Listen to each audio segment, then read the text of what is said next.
네, 안녕하세요. 전기기능사 필기시험. 특히 혼자 공부하시는 분들 많으시죠. 이게 뭐부터 봐야 할지, 양은 또 왜 이렇게 많은지 좀 막막하실 수 있을 것 같아요. 그래서 오늘은 당신의 학습 부담을 확 줄여드릴 만한 자료를 하나 저희가 좀 깊게 파보려고 합니다. 바로 전기기능사 AI 학습 노트라는 네이버 블로그인데요. 여기 올라온 포스팅 하나를 집중 분석해 볼 거예요. 여기가 그 핵심 기출문제 풀이로 중요한 개념들을 잘 짚어준다고 하더라고요. 오늘 저희 목표는 딱 하나입니다. 이 포스팅을 통해서 전기회로의 정말 기본 중의 기본, 오매 법칙, 이걸 확실하게 이해하고요. 관련 문제는 그냥 자신 있게 딱 풀 수 있게 되는 거. 어때요? 목표 명확하죠? 이것만 제대로 알아가도 오늘 시간 정말 값질 겁니다. 자, 그럼 당신의 합격을 위해서 이 전기기능사 AI 학습 노트 블로그 포스팅 한번 같이 자세히 들여다볼까요? 여기서 엑기스만 쏙쏙 뽑아내 보자고요. 자, 이 블로그 포스팅에서 딱 제시하는 핵심 기출 문제가 이거예요. 1301회. 회로에 흐르는 전류의 크기는 저항의 가 하고 가해진 전압의 나 한다. 이 빈칸 가 나의 알맞은 말을 찾는 거. 이런 스타일 진짜 시험에 자주 나오죠? 네, 맞아요. 정말 단골 문제죠. 근데 이게 그냥 빈칸 채우기 문제가 아니고요. 전기회로 이해의 가장 근본, 오매 법칙을 아느냐, 이걸 묻는 질문입니다. 포스팅에서도 딱 짚고 있듯이 오매 법칙과 전기회로 기본 개념, 이걸 제대로 이해했는지를 보는 핵심 질문인 거죠. 결국 전류, 전압, 저항, 이 세 가지 관계를 명확히 아는 게 중요해요. 오매 법칙, I는 VR, 이 공식은 어디선가 다들 들어보셨을 거예요. 근데 사실 공식만 달달 외운다고 이게 딱 와닿지는 않잖아요. 각 기호가 뭘 의미하는지, 또 얘네들끼리 어떤 관계인지 이걸 깊이 아는 게 중요할 텐데 이 블로그 포스팅에서는 이걸 어떻게 설명하고 있나요? 아마 수험생분들이 제일 궁금해할 부분 같은데요. 네. 이 포스팅이 그 부분을 아주 시원하게 긁어줍니다. 핵심은 이거예요. 전류 I는 전압 V에 비례하고 저항 R에는 반비례한다. 수식 I는 VR. 이게 바로 이 관계를 딱 보여주는 거거든요. 근데 이걸 좀 더 쉽게 이해하려면 흔히 우리가 물의 흐름에 많이 비유하잖아요. 포스팅도 그런 개념으로 설명을 잘 풀어놨어요. 한번 상상해 보세요. 전압 V는 물을 파이프로 밀어주는 펌프의 힘, 압력이라고 생각하고요. 저항 R은 물이 지나가는 파이프가 얼마나 좁은지, 아니면 장애물이 있는지, 그리고 전류 I는 실제로 그 파이프를 통해 흐르는 물의 양, 이렇게요. 자, 펌프 힘, 전압 V가 세지면 당연히 물, 즉 전류 I는 더 콸콸 흘겠죠. 반대로 파이프가 엄청 좁거나 저항 R이 크거나 안에 뭐가 막혀 있으면 아무리 펌프가 세게 밀어도 물, 전류 I는 잘 못 흐를 거고요. 이 관계, 이걸 머릿속에 그리면 오매 법칙은 거의 다 이해하신 거예요. 아하, 물의 흐름 비유. 와, 이거 진짜 귀에 쏙쏙 들어오는데요.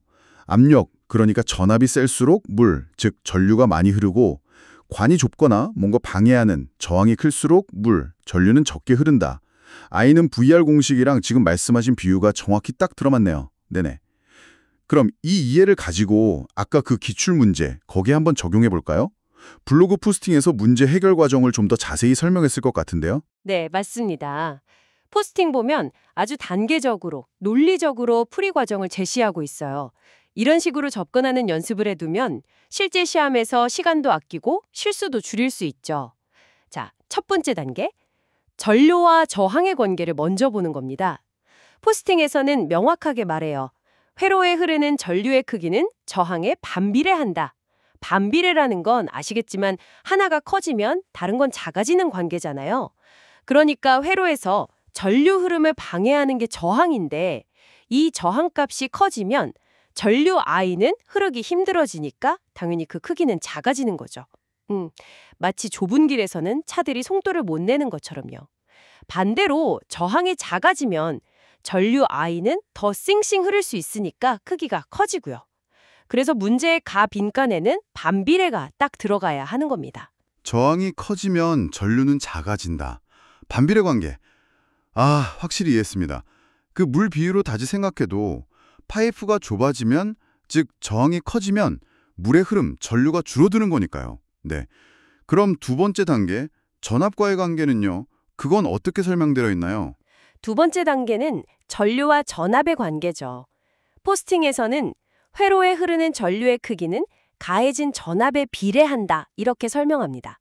비례는 하나가 커지면 다른 것도 같이 커지는 관계. 그렇죠? 전압 V는 아까 물 비유에서 펌프의 힘, 즉 전류 I를 밀어주는 압력이라고 했잖아요. 당연히 미는 힘, 전압 V가 강해지면, 높아지면 전류 I도 더 세게, 더 많이 흐르게, 즉 커지게 되는 거죠. 반대로 전압 V가 약해지면, 낮아지면 전류 I도 약하게, 작게 흐르고요.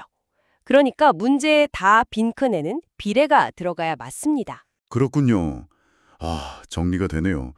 전류 I는 저항 R하고는 반대로 움직이고 반비례, 전압 V하고는 같은 방향으로 움직인다. 비례. 이거네요. 그럼 아까 그 문제, 회로에 흐르는 전류의 크기는 저항에 반비례하고 가해진 전압에 비례한다. 이렇게 되는 거군요. 블로그 포스팅에 나온 보기 중에선 그럼 반비례, 비례 이렇게 짝지어진 3번.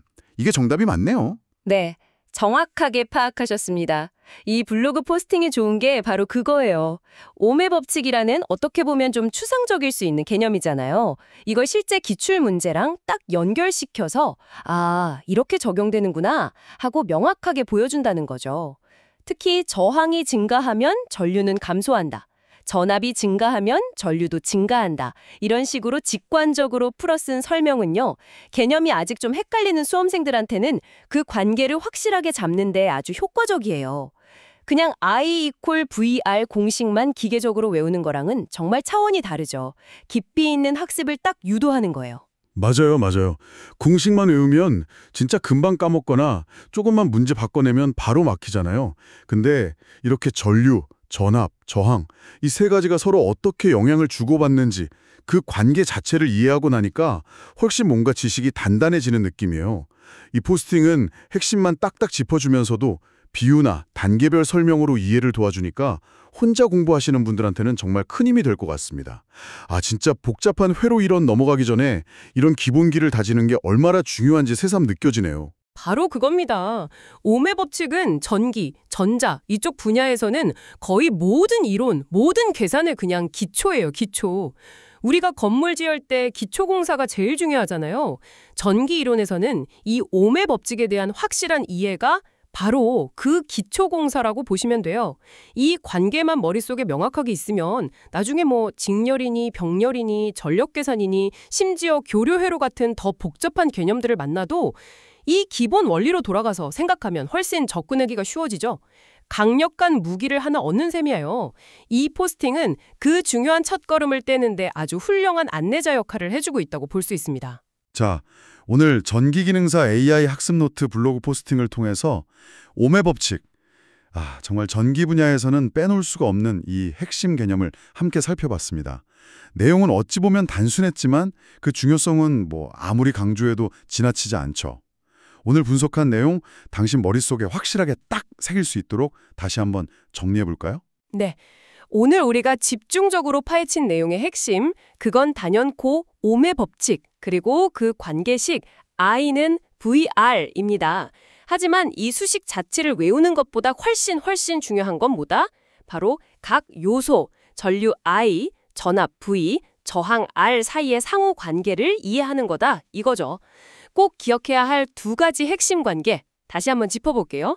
첫째, 회로에 흐르는 전류 I의 크기는 가해진 전압 V에 비례한다, 입니다. 전압, 즉 미는 힘이 커지면 전류, 흐름도 따라서 커진다. 힘이 약해지면 흐름도 약해진다. 그냥 전압이랑 전류는 같이 간다. 이렇게 기억하시면 편해요. 둘째, 회로에 흐르는 전류 I의 크기는 회로의 저항 R에는 반비례한다, 이거죠. 저항, 흐름을 방해하는 정도가 커지면 전류는 오히려 작아지고 방해가 작아지면 전류는 커진다. 저항이랑 전류는 반대로 간다. 이렇게요. 그래야 안 헷갈립니다. 이 두 가지 관계, 전압과는 같이 가고 비례, 저항과는 반대로 간다, 반비례. 이 관계만 명확하게 알고 있다면 아까 봤던 그 1301회 기출문제, 회로에 흐르는 전류의 크기는 저항에 반비례하고 가해진 전압에 비례한다. 이 답을 논리적으로 아주 자신 있게 찾을 수 있었죠. 정답은 3번이었고요. 오늘 우리가 함께 본 전기기능사 AI 학습 노트 블로그 포스팅처럼요. 이렇게 핵심 개념 설명이랑 실제 기출문제 풀이가 잘 연결된 학습 자료. 이걸 활용하는 게 혼자 공부하는 당신에게는 학습 효율을 정말 극대화하는 아주 현명한 전략이 될 겁니다. 개념 따로 문제풀이 따로 하는 것보다 훨씬 깊이 있는 이해랑 실전 감각을 같이 기를 수 있으니까요. 전적으로 동의합니다. 특히 전기기능사 필기시험처럼 객관식 위주 시험에서는요. 이론 개념을 구체적인 문제 상황에 얼마나 잘 녹여내느냐, 이게 합격의 관건이거든요. 이 포스팅은 바로 그 과정, 즉 IA = VR이라는 어찌 보면 간단한 수식 속에 숨어있는 그 비례, 반비례 관계를 이해하고 이걸 문제 푸는데 써먹는 과정을 아주 명확하게 보여주는 좋은 예시였어요. 핵심은 관계의 이해였습니다. 오늘 우리가 함께 깊이 파고든 오음의 법칙. 어떻게 보면 전기 이론의 가나다라 같다고 할 수 있죠. 가장 기본 중에 기본. 너무 기초적이라서 에이 쉽지 하고 넘어갈 수도 있지만 사실 앞으로 당신이 마주할 거의 모든 전기회로 분석이나 문제 해결의 가장 중요한 출발점이라는 거. 이거 꼭 기억해 주셨으면 좋겠습니다. 더 높고 복잡한 지식의 탑도 결국은 이 탄탄한 기초 위에 세워지는 거니까요. 그렇습니다. 앞으로 공부를 계속 하시다 보면 전력, P는 VI 같은 거 계산이나 저항을 여러 개 연결하는 방식, 중열 연결, 병렬 연결, 혹은 더 나아가서 시간에 따라 전압, 전류 방향이 바뀌는 교류 AC 회로 이런 것들을 만나게 되실 거예요. 그때마다 오늘 우리가 확인한 이 전류, 전압, 저항의 관계, 이 기본적인 오음의 법칙으로 다시 돌아와서 생각해보는 습관, 이걸 들이시면요. 복잡해 보이는 문제들도 그 본질을 딱 꿰뚫어보고 훨씬 수월하게 해결의 실마리를 찾으실 수 있을 겁니다. 기본기가 탄탄하면 어떤 응용 문제에도 흔들리지 않는 법이죠. 여기서 오늘 배운 걸 바탕으로 스스로에게 한번 질문을 던져보시면 좋을 것 같아요. 오늘 우리는 저항이 딱 하나 있는 가장 기본적인 회로에서의 오음의 법칙을 얘기했잖아요. 그렇다면 만약에 저항이 하나가 아니라 여러 개 다 직렬로, 기차처럼 줄줄이 연결되어 있다면 전체 저항은 어떻게 될까요? 그리고 그 결과로 회로 전체에 흐르는 전류는 또 어떻게 될까요? 반대로 저항을 여러 개, 병렬로, 그러니까 옆으로 나란히 연결하면요. 그땐 또 어떻게 달라질까요? 이 질문에 대한 답을 스스로 한번 찾아보는 과정, 이게 바로 오늘 배운 지식을 확장하고 다음 단계로 나아가는 아주 의미 있는 학습 활동이 될 겁니다. 오, 그거 흥미로운 질문인데요. 오늘 배운 기본 원리를 가지고 다양한 상황에 적용해보는 좋은 생각 훈련이 될 것 같습니다. 네, 오늘 저희가 전기기능사 AI 학습 노트 블로그 포스팅을 통해 함께 살펴본 이 내용들, 당신의 전기기능사 합격이라는 목표를 향한 그 여정에 든든한 디딤돌이 되기를 진심으로 응원합니다. 꾸준히 그리고 즐겁게 학습의 여정을 계속 이어나가시길 바랍니다.